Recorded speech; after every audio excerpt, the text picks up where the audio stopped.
Hello everyone, how are you guys doing? So what you're looking at is a preview of some of the colors for one of the spring sets that I've been playing with. So I have some just on my mixing board here because the watercolor is precious. So this is a close-up of what I was painting. And this is just to test out the colors together, see how they are before I completely commit to sending you this for. I love how they turned out. The purple is gorgeous. It granulates really well with salt.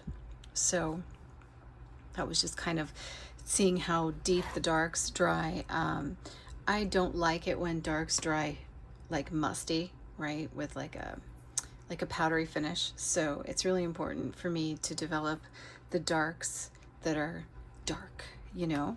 So that's what these are testing out. And it's also testing out the blowout, like if we add tons and tons of water to it, what the wash looks like, how it reacts with salt, how it scratches down, you know, different things that I usually do when I test out these colors. And I really do. And this is really cool. Really great salt effects on the purple. Really pretty. I didn't try salt effects on the other ones yet. This one is a close-up of the berry palette that is not in the watercolor subscription. It is the Haribora palette that I developed, and it's got pink blossom, crushed cranberry, wild currant, and violet plum. It is available for sale on the website and can be shipped out either separately or with the subscription, which will be ready to ship out in 2 weeks. So we're right there. It's going to be coming for March. Oh my gosh, I can't wait for spring. It has been so cold here, crazy cold. So that's a little preview of what's going on. I thought too I would show you how to make some of these shapes, like flower shapes, just for fun. So I'm going to use a flat angular shader. You can use any size, just depending. I like larger sizes, as you know what I mean? So what I'm going to do is I'm going to do a slight wash on the background. So I'm just going to take some of the, I haven't even named the colors yet. I'm just going to take some of the aqua. If you think of any good names for these colors, let me know. And I'm just going to wash this down a little bit just to give it a little background shot. Let's wet the back side of this paper so it doesn't curl. So I don't usually take the time to tape down my borders. I just spray the back. There we go. And now right on there, I'm going to apply some of the purple. So I want a combination of some of this to run, right? But some of it not to run. So you see those areas that are dry, and I'm just kind of creating a little star, and then I'm going back with the tip of my brush and developing that out. Now, if you take a piece of paper and you think this is too dramatic of a run, you can always dry it out. I like to do it with some tissue paper because I find that it gives me really, oh, this is not wet on this side. I forgot. I'm gonna wet both sides for it to lay down otherwise. Also need to refill my thing here. I like,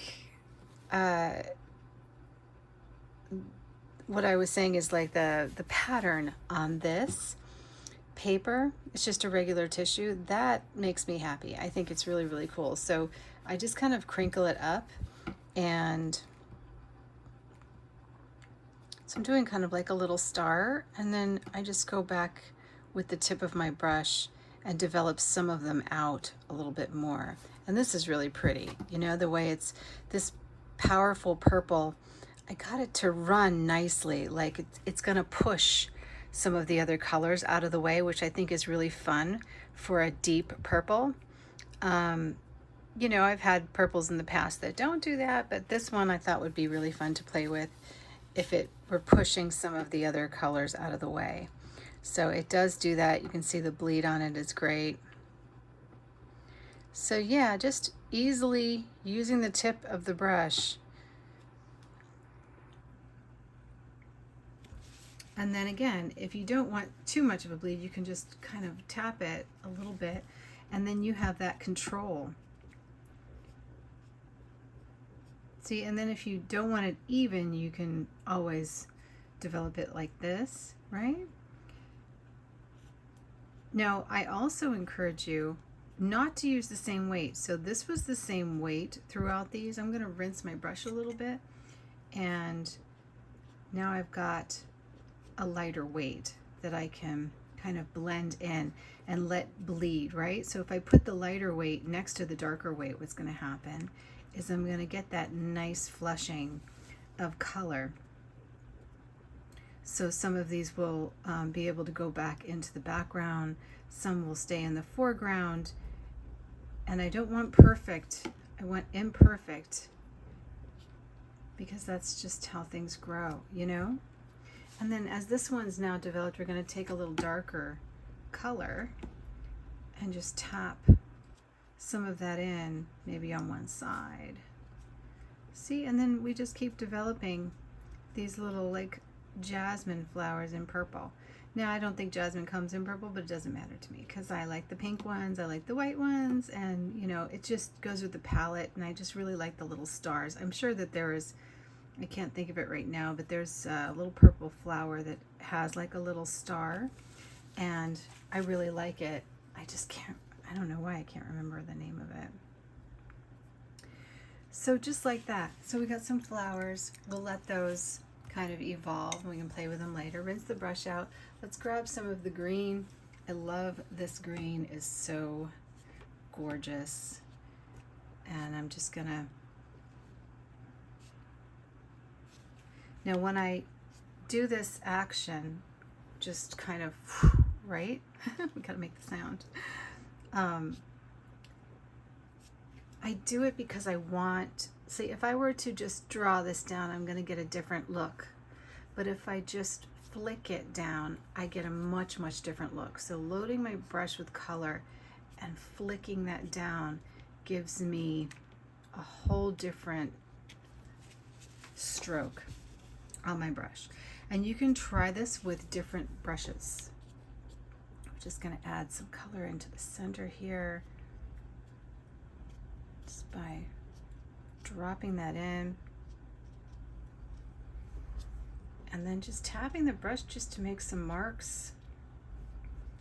And I'm going to flick this out, see how much different that is, and then wet the brush and flick out a lighter version.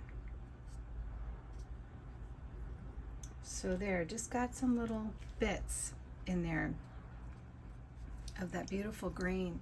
Now we're going to go back and grab a little more of the turquoise and do a little negative painting with the turquoise in there, just to add a little brightness to some of the areas, flicking it out, continuing with that depth of color, maybe go over some of the greens with the turquoise. And I'm going to be doing several of these until I get one for my picture. But now, voila, a gorgeous, gorgeous metallic version. Because how can we not have metallics? Oh my goodness. So just hit your turquoise in a couple of places and that metallic is going to be brilliant. It's going to stand out.